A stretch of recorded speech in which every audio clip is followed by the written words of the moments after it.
Sorry for the technical glitch. We will get back to the session now.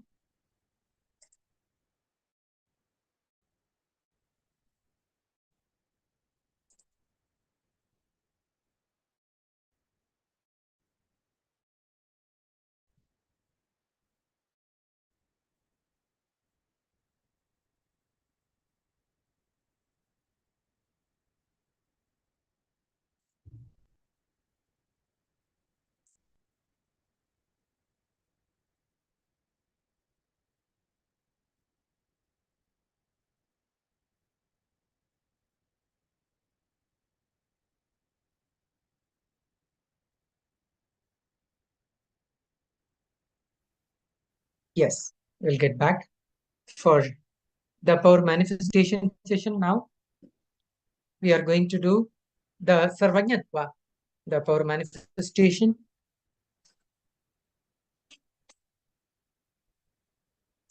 So the first thing, you got the powerful cognition from the Living Enlightenment book. Now, Acharya will ask a question that it will be shown in the monitor. You can verbalize it, whatever is being revealed through third eye. First thing, you established in the space of Paramashiva. That is by connecting with our Swamiji through a Mahavakya. Om Nithyananda Paramashivoham, the Mahavakya given by Swamiji. It is the password to connect with him and be in the space of Paramashiva. So with this, now you are going to see through third eye what is revealed to you by our Swamiji. And then you are going to pin it down and share it with the Acharya. This is the power of Sarvajñatva, that is all knowingness. So let me open the page now. Manifest page. This one is 291 and 292 page. So with connecting with our Swamiji through third eye, you can describe what is there in this page. Without seeing through two eyes, you are going to see through third eye, and you are going to manifest this Sarvajñatva. So let us enter into this power now.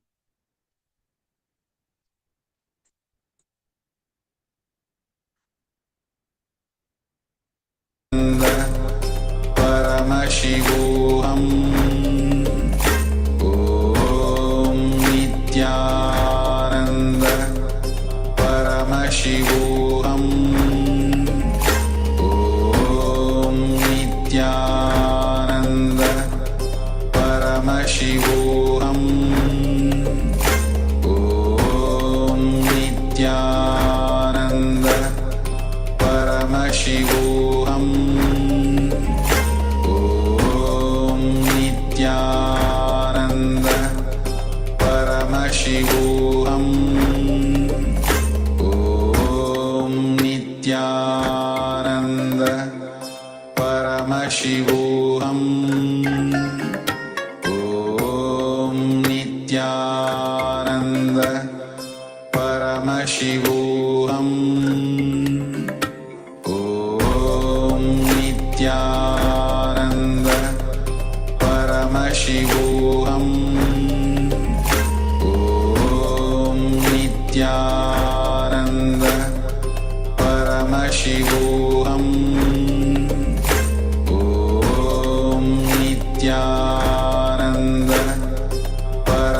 Paramashivoham Om Nithyananda Paramashivoham Om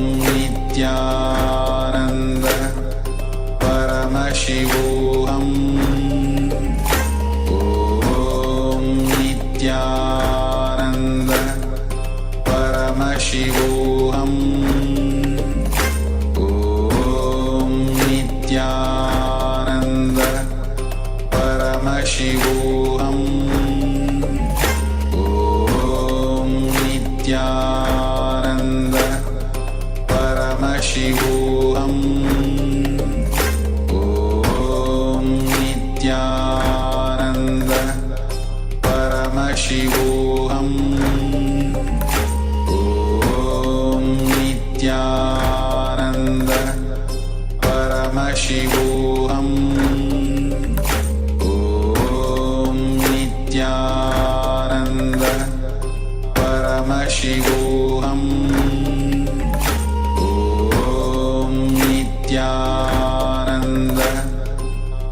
Paramashivoham Om Nithyananda Paramashivoham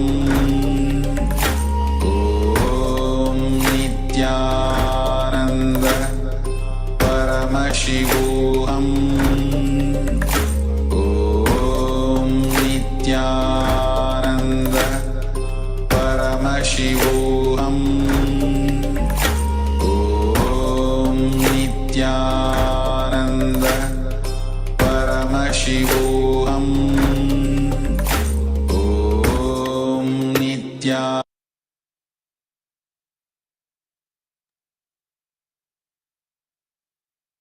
Yes. Now, those who manifested the power, please, you can verify now. The page which is shown to you is this one. Any moment in your life that you have spent in meditation is a moment of punya or good deed. When I say meditation, I don't mean closing your eyes and sitting.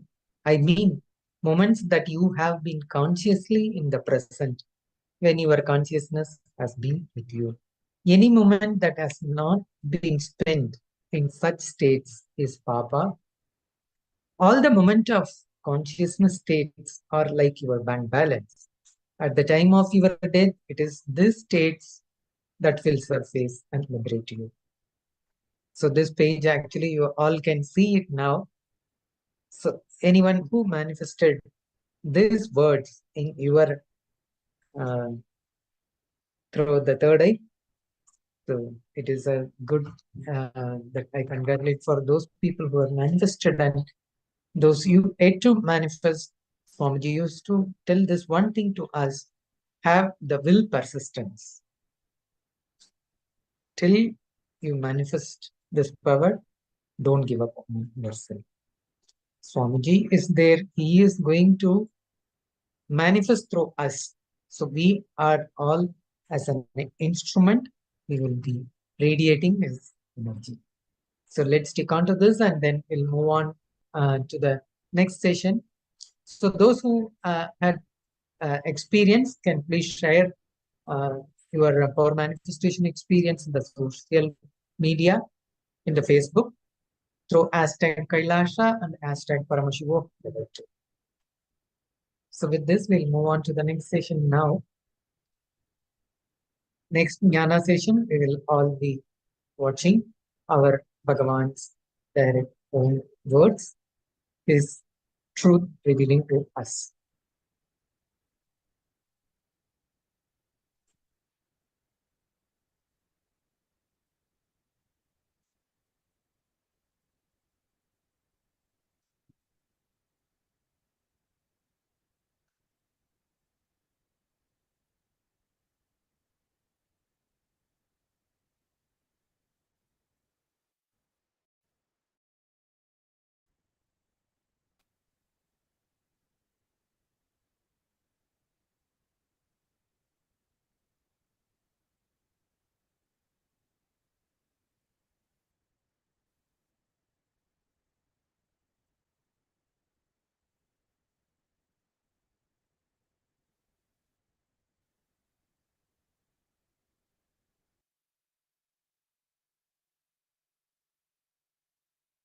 When you make Paramashiva feel you are part of him, he makes you feel you are part of him.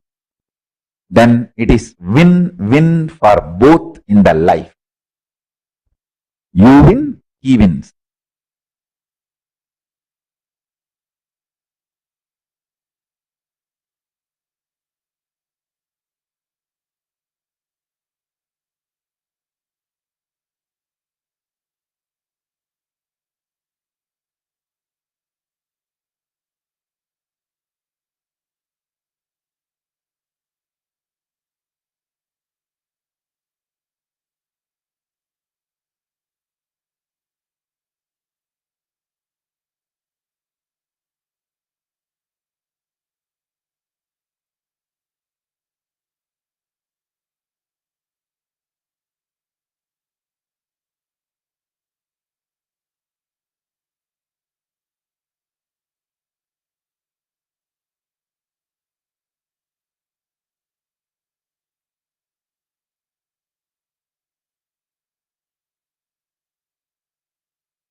When you make Paramashiva feel you are part of him, he makes you feel you are part of him. Then it is win-win for both in the life. You win, he wins.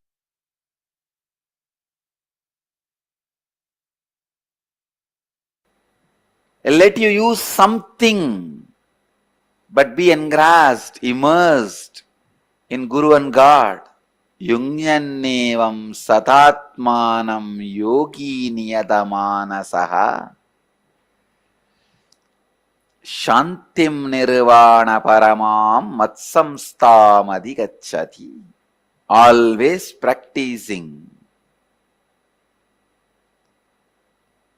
The devotees who established continuously in me connects to the higher consciousness and gains profound peace and becomes immersed in me.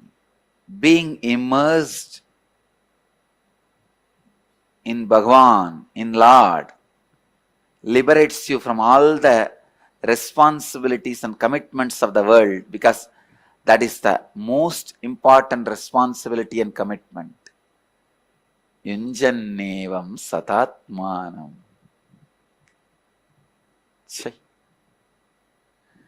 How people misunderstand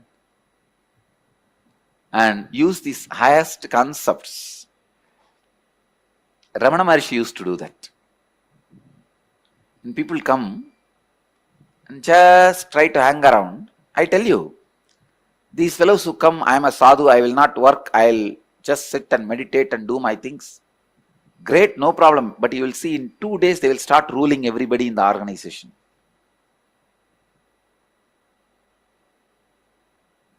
If you can become immersed in God, all responsibilities are taken away from you.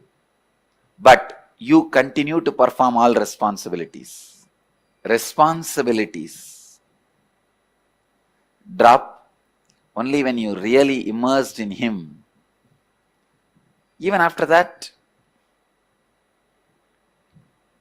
you may not be expected to do anything, but you will continue to perform. Yunjannevam satatmanam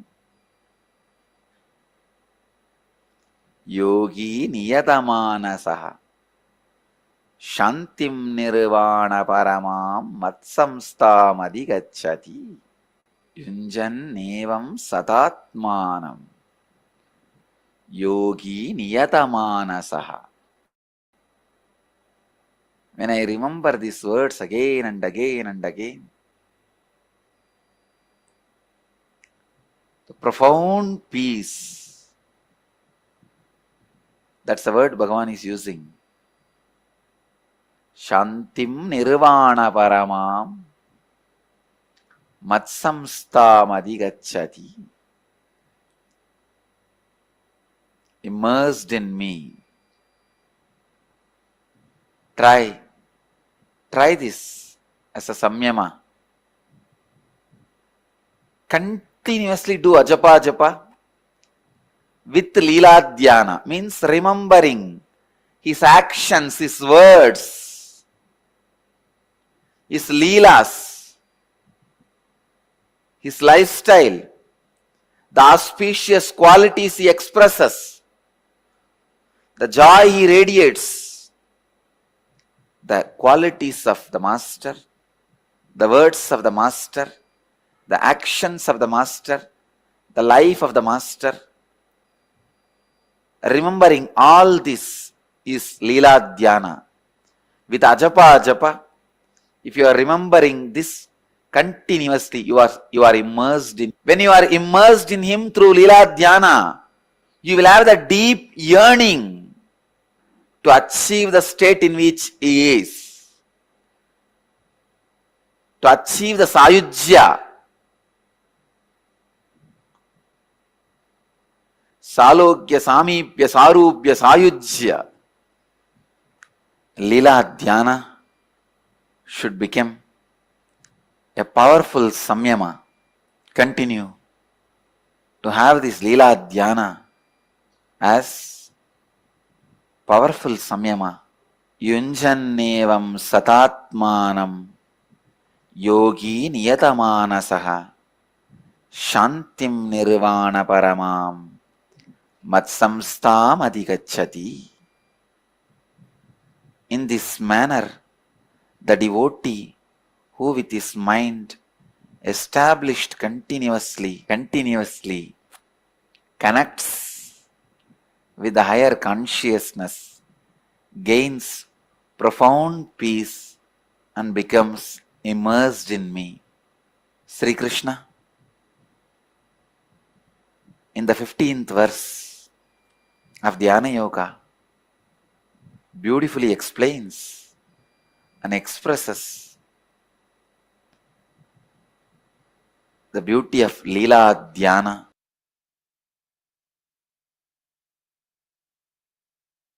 I have seen my grandmother, my grandfather, at least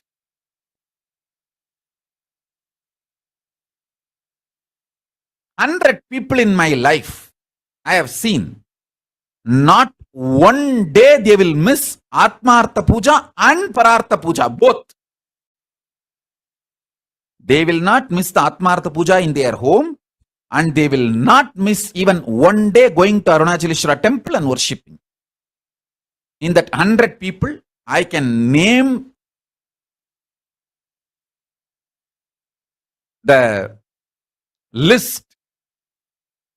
First will be my Guru Panduranganar, then my grandmother Anusuya Ammal, Rajumudaliyar, Annamalai Chettiar, my another one grandfather, Rajumudaliyar's brother. But the titles vary in Tiruvannamalai, the same community, same family, the titles vary. That's the way it is.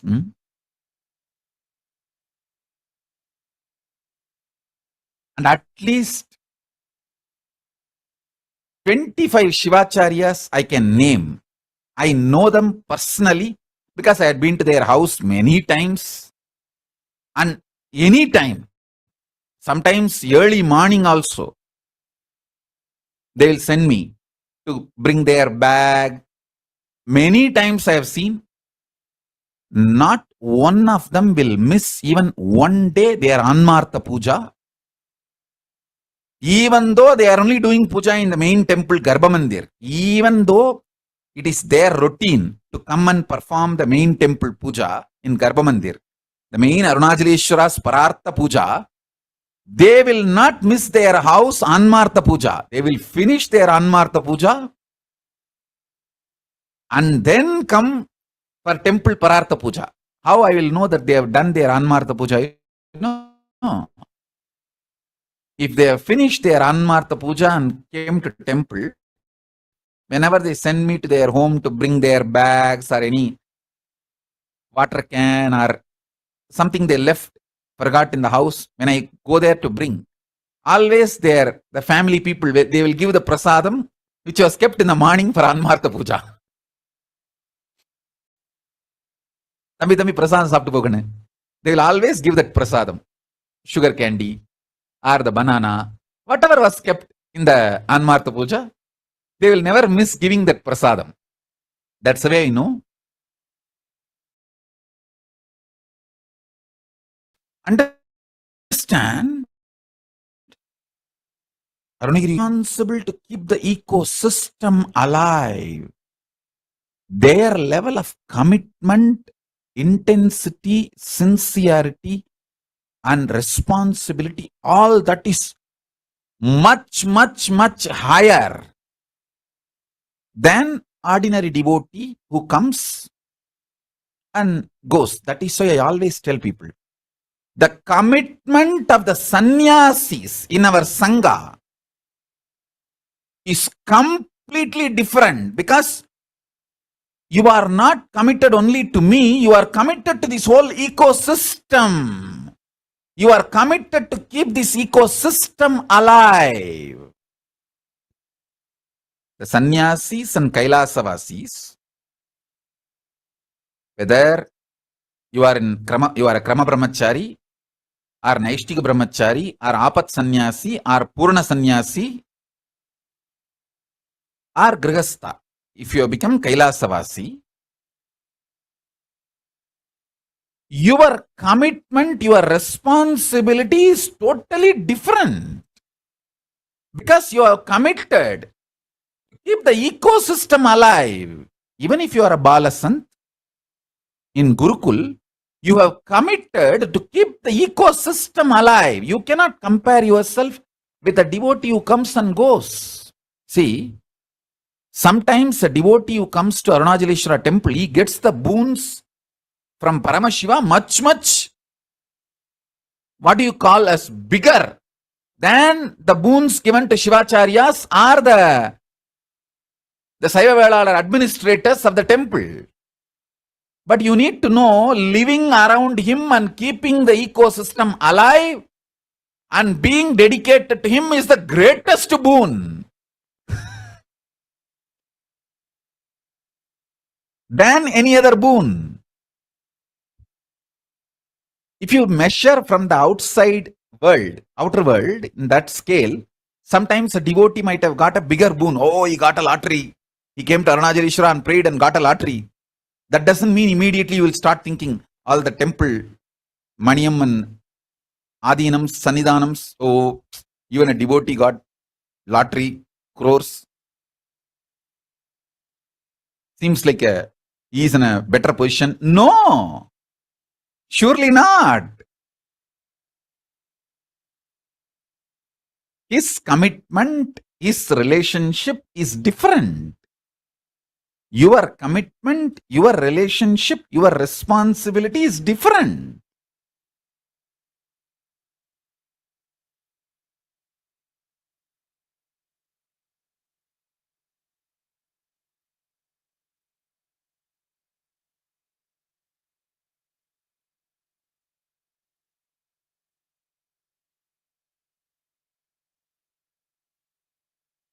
For a devotee who comes and goes, only if he abuses Shiva or Shiva Bhaktas, it becomes Shiva Aparadha.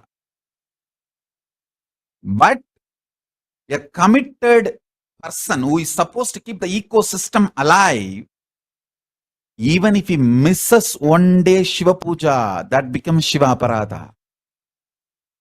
Or while doing puja, if he does some mistake and does not do the prayaschitta, that becomes Shiva Aparadha.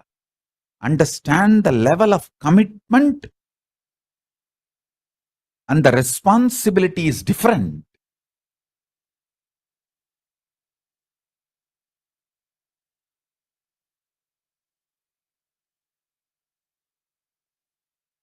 For the people who committed to keep the ecosystem alive, he explained beautifully to me. That is the reason the door becomes smaller and smaller. Only the selected, committed, those few only can enter into the next doors. Understand? People who committed to keep the ecosystem alive, Kailasavasis, whether you are a Gurukul Balasant or Krama Brahmachari or Naishtika Brahmachari or Grihastha or Sannyasi, Apat Sannyasi, if you belong to the order, Kailasavasi, you are already in Salokya Mukti.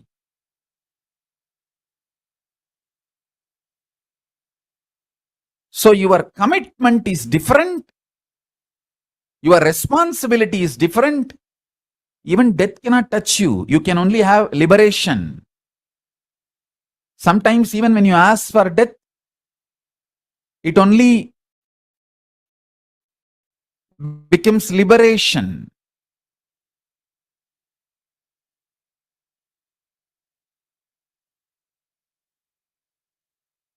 So understand,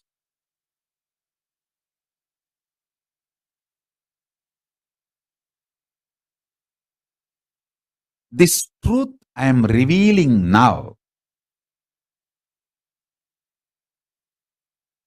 If you just receive and internalize, it will become just liberation in you.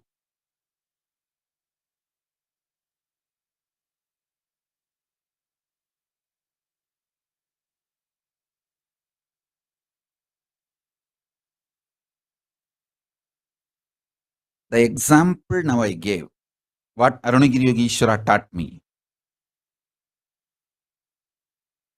how the doorway becoming smaller and smaller when you go near the Garbha Mandir.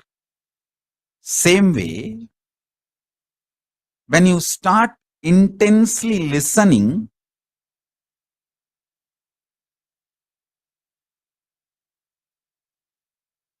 naturally you become more and more involved. You become part of this ecosystem, and initiation simply happens to you.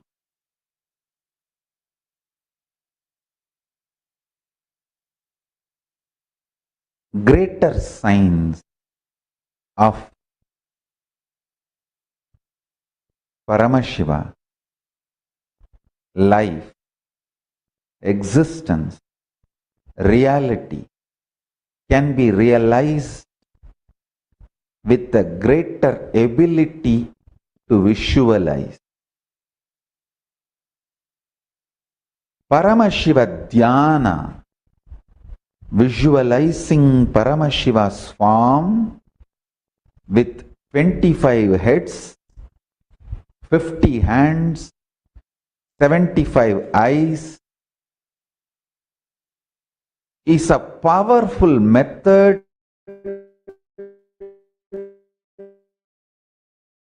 to evolve in you, which will make you understand the greater science of life and greater involvement with life. Listen intensely, step by step. When you have greater possibility of visualization, your involvement with life will be more courageous. You will trust yourself. You will believe yourself. You will have so much strength, not fears. Fear makes you a reluctant beloved, reluctant husband, reluctant wife, reluctant businessman, reluctant warrior, reluctant teacher. A lower ability of visualizing invokes greater fears in you. Due to your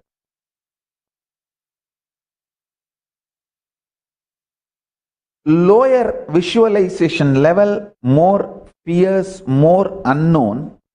Because there is more unknown, more fears, less involvement. You become a reluctantly involved in everything, and that creates more fear. It becomes a vicious circle. More fears, less involvement. Less involvement, more reluctance. More reluctance, more fear. And more fear feeds into less involvement. Less involvement, then more reluctance. More reluctance, more fears. Just more and more this vicious circle puts a man into delusion, breaks his body, mind, finally. There is no actually finally, it is just deluded existence. Greater possibility to visualize changes the whole game. That is a tipping point. When you have a greater possibility of visualizing, less fears, more involvement, whether in your business, in your career, in your health, in your relationships, in your power manifestation science, in your enlightenment, in everything you do, greater involvement. Greater involvement means greater revelations about the greater science of life. When you understand the greater science of life, greater courage, more possibility, more fearlessness, more joy, more bliss, less shit. understand the conscious stamina of the consciousness drastically shoots up, increases with your ability to visualize. When you take up a business, if you are able to visualize Paramashiva with 25 heads, 75 eyes, 50 hands, if your inner space has that visualization capacity, when you take up a business, you will have a deep visualization, greater involvement, less fear, less unknown. Even when you know how many things are unknown, they become known. Listen carefully. If you know how many things are unknown, they become known to you. Intensely understand.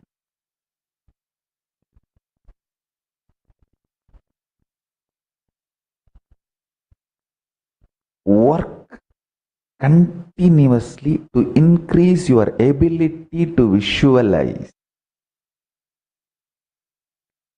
Once you start working on your ability to visualize, that leads to more and more involvement. You get more and more courage, joy, strength to live. That leads to more ability to visualize. It becomes virtuous circle.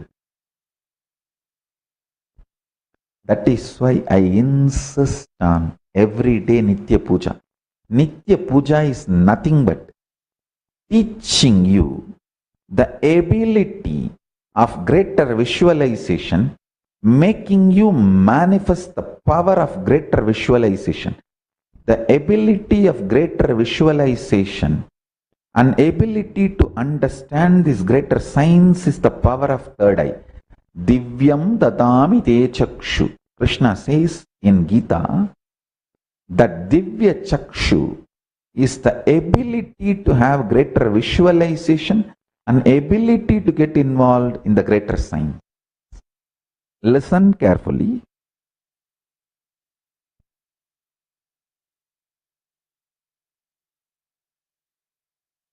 Life is all about you manifesting the greater science in your life. Hinduism is greater science. The first lesson in Hinduism is morning puja. Understand? Puja is the best non-risky,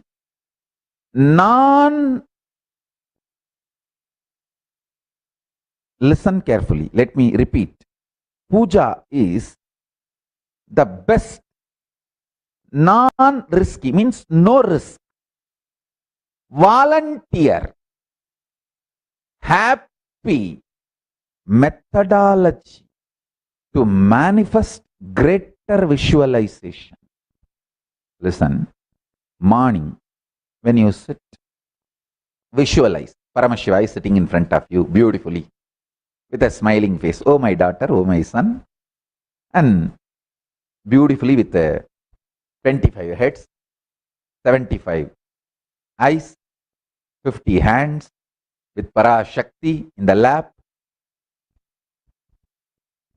And Swamiji is sitting at the feet as an incarnation, embodiment of Parashakti and Paramashiva. Smiling.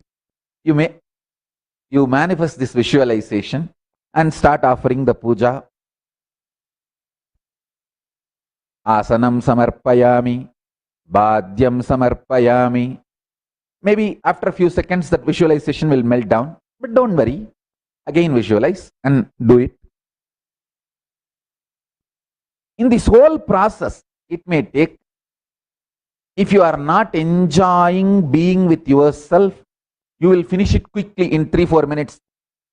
If you start enjoying being with yourself, it will go even up to 2-3 hours.